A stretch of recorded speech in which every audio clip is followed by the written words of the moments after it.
मोदी सरकारच्या शेती कराराविरुद्ध बारड या ठिकाणी करण्यात आले अन्नत्याग, शेती व शेतकरी धोक्यात.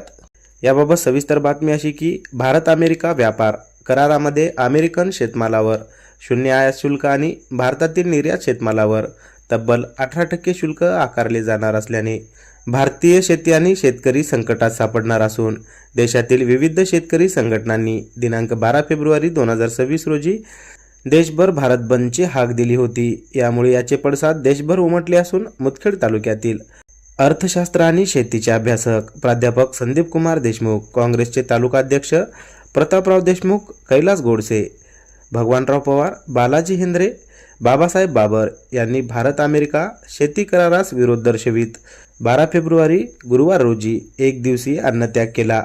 मोदी सरकारने केलेल्या भारत आणि अमेरिका शेती करारासंदर्भात काँग्रेससहित देशातील विविध शेती व अर्थतज्ज्ञांनी तीव्र विरोध दर्शविला आहे.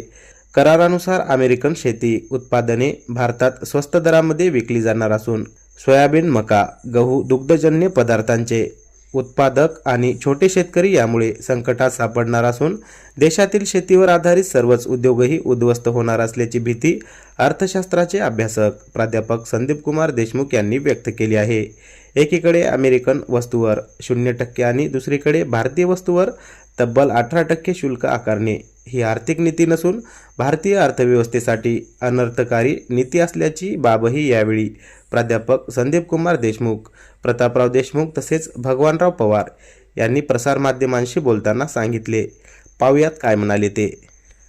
भारत आणि अमेरिकेनं द्विपक्षीय करार, व्यापारी करार केलेला आहे. तो एकदम चुकीचा आणि जे भारत म्हणजे कृषी प्रधान देश आहे त्या देशाचं एकतर शेतकऱ्यांचं अतोनात होणाऱ्या नुकसानीच्या टाळण्याऐवजी त्याच्या विरोधात केलेला हा कार्यक्रम समजावा. केंद्र सरकारने हा जो करार केलेला आहे, ज्या काळामध्ये ब्रिटिश सरकार ज्या अत्याचाराच्या विरोधामध्ये ईस्ट इंडिया कंपनी आणून ज्या पद्धतीने केलं त्या पद्धतीचा हा करार असल्याचं दिसून येते. आणि हा करार करताना ज्या पद्धतीने कराराची म्हणजे समन्वयता राहायला पाहिजे ती दिसून आलेली नाही. या करारामध्ये एकतर आपल्या भारतात येणारं उत्पादन त्यांनी जे अमेरिकेचा जो येणारा माल आहे त्या मालावर कुठल्याही प्रकारचा कर नाही आणि आपलं गेलेला याच्यावर त्यांनी 18% कर आकारण्याचा निर्णय घेतलेला आहे. म्हणजे एक प्रकारचं शेतकऱ्याचं होणारं शोषण थांबविण्याऐवजी शेतकऱ्याला पूर्णपणे गाडण्याचा प्रकार चालू आहे. या पुढचं पाऊल काय असेल तर हा करार एकतर केंद्र शासनाने या करारावर विचार करून हा करार रद्द केला पाहिजे, जेणेकरून आजची परिस्थिती जर शेतकऱ्यांची लक्षात बघितली तर देशामध्ये कृषी प्रधान देश असताना सुद्धा नियतीचा किंवा निसर्ग कोपलेला निसर्गाची आज जी लहरीपणा म्हणा आणि आज ज्या पद्धतीने शेतकरी पीक चाललेला आहे तो म्हणजे शून्य, याच्यामध्ये उत्पादन म्हणजे खर्च जास्त आणि उत्पादन कमी, अशा मानसिकतेमध्ये हा करार खरोखरच शेतकऱ्याच्या विरोधातला आहे असं आमचं म्हणणं आहे. आज त्यासोबत शेतकरी करार भारत कामगार लोकांचा पण बंद होता, त्याविषयी काय सांगा.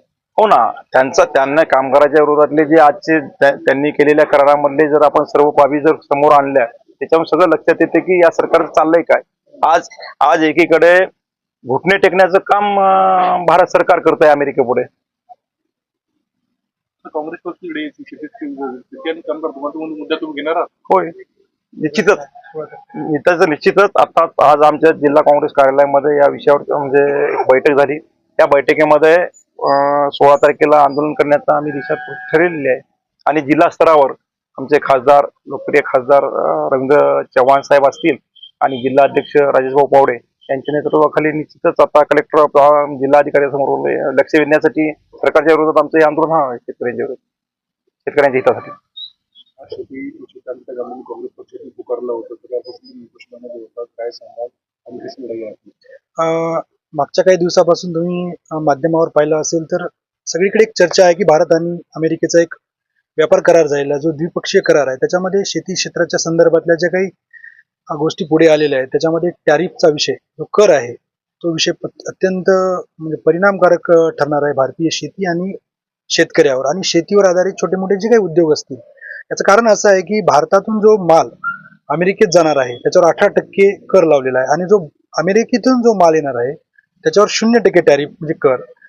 तर अमेरिकेची अर्थव्यवस्था जर पाहिली तर तिथे जवळपास मोठ्या प्रमाणात कंपन्या, सहकार शेती किंवा एकत्रित अशी एक गट शेती केली जाते आणि तिथे प्रचंड प्रमाणात अमेरिका विकसित असल्यामुळे तिथे प्रचंड प्रमाणात अनुदानं दिली जातात.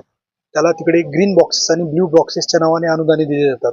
तिथे एखादं उत्पादन तयार होण्यासाठी समजा जर 100 रुपये लागत असतील तर जवळपास 50 ते 60 रुपयाचं जे काही अनुदान आहे ते सरकार देत असतं. मग तिथली जी उत्पादनांची किंमत आहे ती अत्यंत कमी ठरणार आहे आणि ती जर भारतात आली तर भारतीय उत्पादनांना मागणी कुठून राहणार? मग इथली बाजारपेठ उद्ध्वस्त होणार. इथला शेतीमाल कोण घेणार? एकदा इथली बाजारपेठ उद्ध्वस्त झाल्याच्या नंतर ती पुन्हा कशी रन करणार? मग यांना कोण रोजगार देणार? मग शेतीवर नुसतं शेतकऱ्याचंच पोट चालतं असं नाही. इथली जवळपास 60-70% अर्थव्यवस्था शेतीवर अवलंबून असते.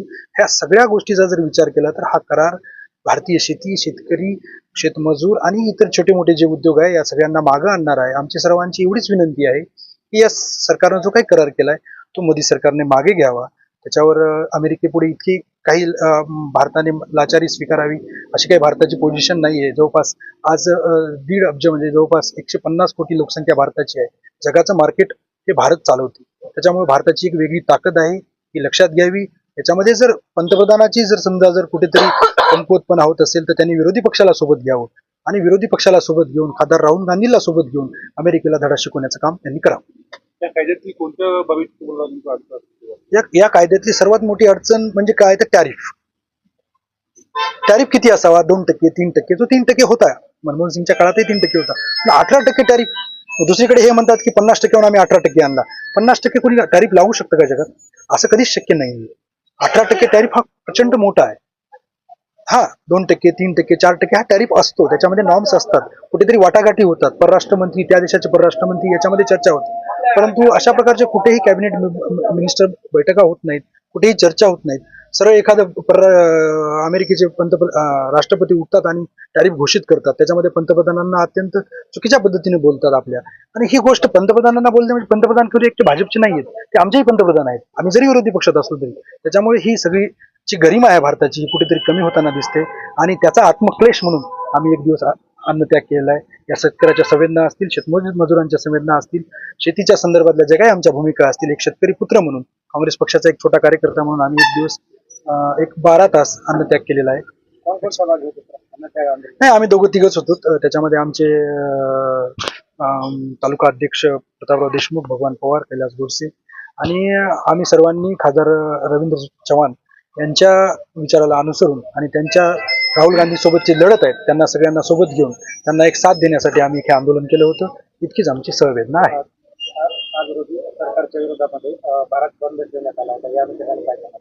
हा, भारत बंद हा वेगवेगळ्या ज्या शेतकरी संघटना असतील, शेतमजूर संघटना असतील, हायटेक इंटक ज्या काही या संदर्भातील ज्या भारतामध्ये ज्या किंवा राजेश टिकेत असतील शेतकऱ्यांचे नेते, या सगळ्यांनी भारत बंदची एक घोषणा केली होती आणि त्या घोषणेला कुठेतरी एक चांगला प्रतिसाद मिळाला आहे. एक सर्वसाधारणपणे बऱ्याच ठिकाणी भारत बंदला एक चांगला प्रतिसाद मिळालेला आहे. याचा विचार सरकारने करावा आणि या अनुषंगाने जो काही करार झालेला आहे त्याच्यामध्ये माघार सरकारने घ्यावी एवढीच सरकारला विनंती आहे. आज अमेरिकेच्या जो कृषी करार म्हणजे अनेक करार झाले भारतासोबत, त्याचा निषेध म्हणून एक दिवसीय अन्नत्याग आणि आज इंटर काँग्रेसच्या वतीनं पूर्ण भारत बंद करण्याचं जे आव्हान केलं, शेतकरी विरोधी कायदे, कामगार विरोधी जे काही काळे कायदे तयार केलेत याच्या निषेधार्थ इंटर काँग्रेसनं पाठिंबा म्हणून आणि त्याचा निषेध म्हणून आम्ही एक दिवसीय अन्नत्याग करण्याचं ठरविलं. जिथे असेल तिथे दिवसभर उपाशी राहून एक दिवसाचा निषेध आम्ही नोंदवलेला आहे. तर कायद्यात तुम्ही पूर्ण कायदा केला, तुम्हाला मुख्य अडचण याच्या वाटलं तुम्हाला कोणती अडचण वाटली विरोधी आहे? विरोधी अडचण म्हणजे की जे आता बाहेर देशातून माल येईल ते त्याच्यावर टॅक्स नसल्यामुळे ते एकदम कमी किमतीत येईल आणि ते इथं स्वस्तात जर मिळू लागला तर आमचा माल टॅक्स जास्त असल्यामुळे कोण खरेदी करणार आहे, ते विकणार नाही. त्यामुळे इथला शेतकरी उद्ध्वस्त होण्याच्या मार्गावर आहे. हे जर कायदे असेच राहिले तर भविष्यात शेतकरी जिवंत राहते की नाही, म्हणजे एक तर इंग्रजासारखं आपल्यावर राज्य होऊ शकते काय अशी आम्हाला भीती वाटत आहे. तुम्ही आज आंदोलन केलं याचा काय फरक पडतो? फरक पडो अथवा न पडो पण आम्ही आमचा लढा चालूच ठेवणार. हा जर यापुढेही काँग्रेसच्या वतीनं इंटकच्या वतीनं आम्ही लढा चालूच ठेवणार आहोत.